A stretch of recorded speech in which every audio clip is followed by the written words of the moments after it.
Well, I'm Dan and this is Dan Explains. So, Starship Flight 12 was a couple of weeks ago now, and I've had some time to digest it a bit. After the last flight, I did a video assessing the progress and pace the Starship program would have to maintain in order to reach their goals on schedule. Well, a lot has happened since then, and at least until Flight 12 a couple weeks ago, Starship flights weren't one of those things. So yeah, they haven't been keeping pace. Where does that put them now? And how far are they from getting to the moon after Flight 12? Let me explain.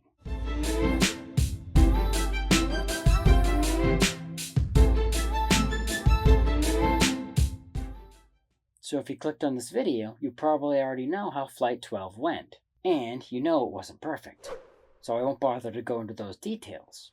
The somewhat less than perfect flight probably did delay them a bit. I'll go over how much that was in a moment.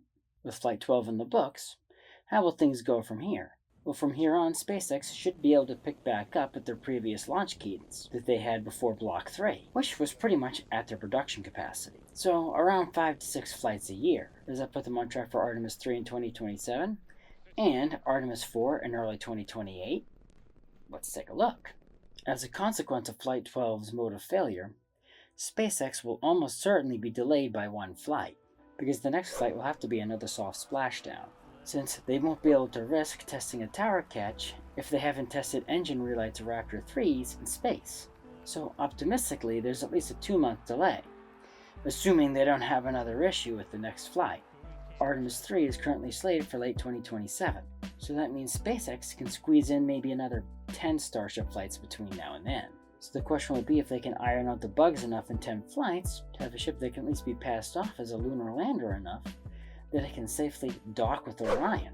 And the good news is the ship doesn't actually need to be catchable, or even refuelable, to do the Artemis 3 mission. They just need a pressurizable interior, and the confidence that they can relight their engines in space, plus the time to build the first HLS lander, which for all we know may already be in production. So, it seems likely to me that unless SpaceX hits another major delay, like a full stack rot on Pad 2, or finding a fatal design flaw in a critical ship component, they will likely make that late 2027 target for Artemis 3. Artemis 4 in early 2028 is much more dubious. How they will source the propellant is still a big unknown. They already consume a significant portion of the US's supply of liquid oxygen and methane when they launch a Starship, since if you build it, they will come. Let's just assume they will have the commodity supply they need by 2028. That leaves the other two big issues: ship production and launch pad availability. By 2028, they'll probably have 3 functional Starship launch pads, if none get blown up, two at Starbase and one at the Cape. And they'll have 2 Starship production facilities, both of which will probably come online early next year. To get Starship to the moon, they'll need about a dozen Starship launches for refueling alone. And oh, don't forget that SpaceX also has to do an uncrewed test flight to the moon before NASA will allow them to fly Artemis 4. So they'll actually have to be ready to fly to the moon to do their demonstration moon landing by mid-2027 or so to make the early 2028 Artemis 4 date. So will they be able to do it? First, let's consider if the 3 pads will be enough. If all the pads are the original Pad 1 design, I'd say no way. It needed around a month of repairs between flights. So that would be at most 3 flights a month, with 3 pads. So it would take up to 4 or 5 months to launch enough Starships to get to the moon.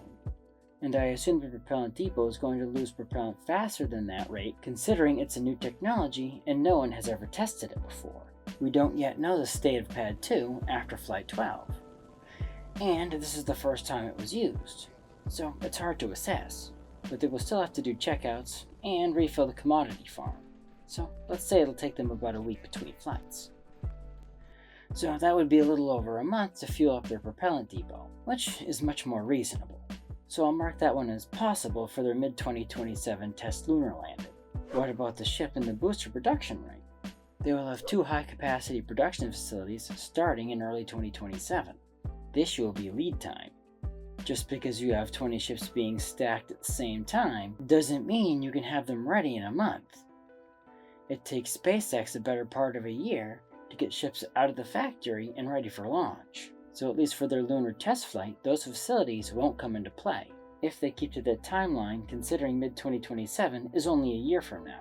So even if all the ships that came out of production between now and then were for the lunar test flight, they would still only have half as many as they needed, assuming they weren't able to reuse them yet. Now if we assume some are reused at least a couple of times, the mid-2027 date improves from impossible to almost impossible, which certainly still pushes the date of Artemis 4 out. With a 6 to 9 month lead time on ships and boosters, it's likely the 2 gigabades will have to be at full production for a year before the lunar test flight will be doable. So that puts it in late 2027 or early 2028, which pushes Artemis 4 out to mid-2028 at the earliest.